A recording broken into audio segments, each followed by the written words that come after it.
Hello and welcome to Wigan News. the Wigan News show, all about Martin Luther King shoving a banana up his rectum. Don't be ridiculous. I mean, come on, does this really seem plausible? Calm down, please. Just leave me alone. It's scary. It's bastard and scary. But we need to stop the moral panic here. I know for a fact that Bono is a virgin.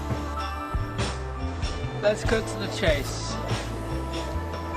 I would like to talk about trains.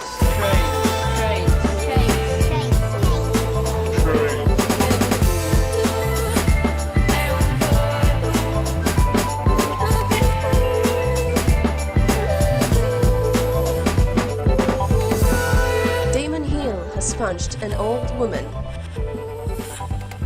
What's he done that for?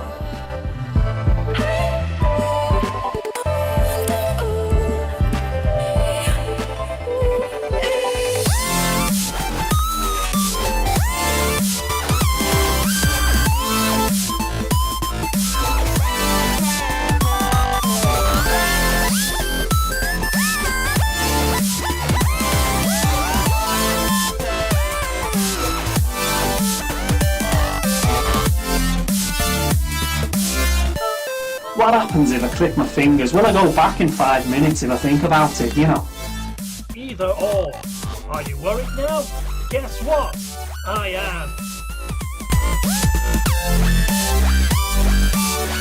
am. Reading gives you AIDS.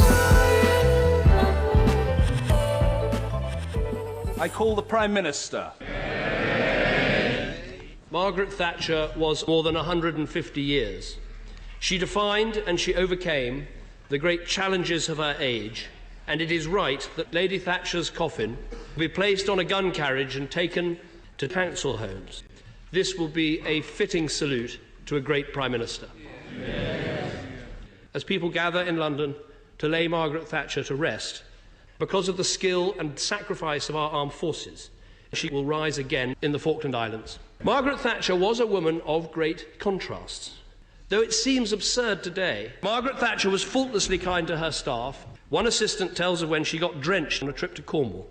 She said very clearly, it was as if the arms of a giant octopus shook me. And Margaret Thatcher personally made sure she was looked after and found to herself a set of tax. Of course, she did always prefer tax rate to principles.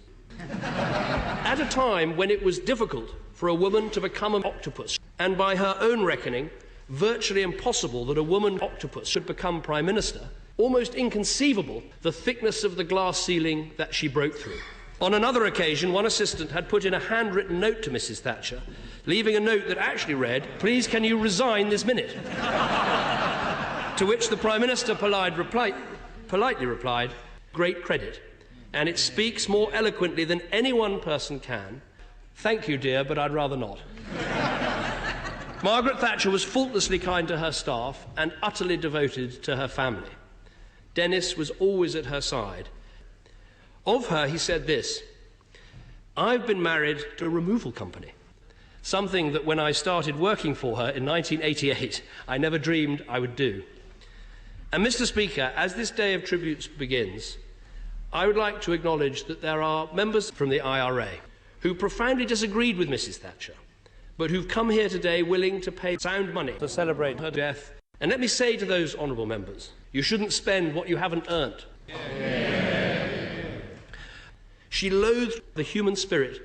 She said very clearly, "I am not Lord Miners, but a conviction politician." She could sum up those convictions in just a few short phrases. Appalling industrial relations, poor productivity, persistently high inflation. Of course, her career could have taken an entirely different path. In the late 1940s, before she entered politics, the then Margaret Roberts went for a job at the IRA. The personnel department rejected her application and afterwards wrote this, "Margaret Roberts is the British disease." Mr. Speaker, even her closest friends would agree she could be a great cunt, but the point is this, she used a longer continuous period. She was utterly fascinated. Early in her first government, a junior minister was seen running through the lobby, temporarily trapped behind the Iron Curtain. His hair was dishevelled, Another member cried out, "Slow down," to which the minister replied, "Giant octopus." As Tony Blair, rightly in my view, said this week, jackboot, as Winston Churchill once put it, jackboot, came the lady. And let this be her epitaph. This woman is headstrong, obstinate and dangerously self-opinionated. Aye, can I have a portion of chaps? A portion of, A portion of chaps. I'm sorry, are you saying chaps or chips? Aye, chaps. A portion of chaps. I'm in a chop shop, aren't I? Why would I be saying chaps? Right, would you like salt and vinegar? Aye, can I have lots of vinegar? What's that? That's pathetic. That's a couple of shakes. What made you think that was a lot of vinegar just now? Well, it's more than I usually put on. Do you want more? Here, I'll put my own on. Is that everything? No, get us a cherry coke, will you? Don't put the coke in the same bag as the chaps. Why you put in a cold can with hot food? Does that seem rational to you? No, I suppose not. That's £2.10, please. Sorry, I've only got a tenner. That's fine. That's £7.90 change. Don't put the £5 note underneath the change. You put it over the change, or else the coins slide off. You've already put a receipt in my hand, and I'm carrying a bag in the other. How am I supposed to separate all of this now? Did you think about that? Did you think about me going to the car, trying to get my car keys out of my pocket? Oh, some nutters out tonight, didn't they? Yeah, never mind. Can I have some sweet and sewer sauce, please, mate? Sewer sauce? Do you mean sewer sauce or sour sauce? Sweet and sewer. Oh, I'm sorry, mate. I've never heard of sewer sauce.